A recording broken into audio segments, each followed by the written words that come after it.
जय जगन्नाथ। जय मां माणिकेश्वरी।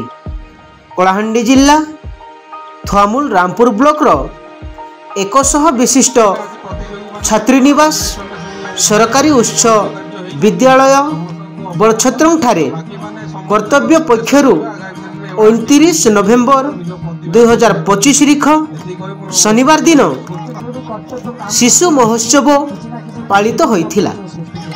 उक्त महोत्सव रे कलाहांडी जिला थुआमूल रामपुर ब्लॉक पक्षरु मुख्य अतिथि भाव में जेएमसी कोर्टर जज साहेब श्रीजुक्त तारिणी प्रसाद साहू, वरिष्ठ वकील श्रीजुक्त मनोरंजन नायक और हेड क्लर्क श्रीजुक्त अशोक कुमार साहू एवं बड़छत्रंग 100 विशिष्ट छात्रीनिवास सरकारी उच्च विद्यालयर प्रधान शिक्षक श्रीजुक्त भजमन बाग, सहशिक्षक शिक्षयित्री तथा कर्तव्य पक्षरु अन्यान्य कार्यकर्ता प्रमुख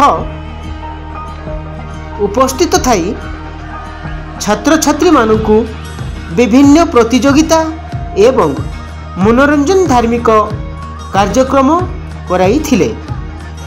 एहा परे विभिन्न प्रतियोगिता रे भाग नै उत्तीर्ण होइथिबा छात्र छात्री तथा प्रतियोगी मानकु पुरस्कार वितरण मध्य करा जाइथिला। एहा परे समस्तंकु धन्यवाद दे कार्यक्रम समाप्त करा जाइथिला। धन्यवाद। जय जगन्नाथ।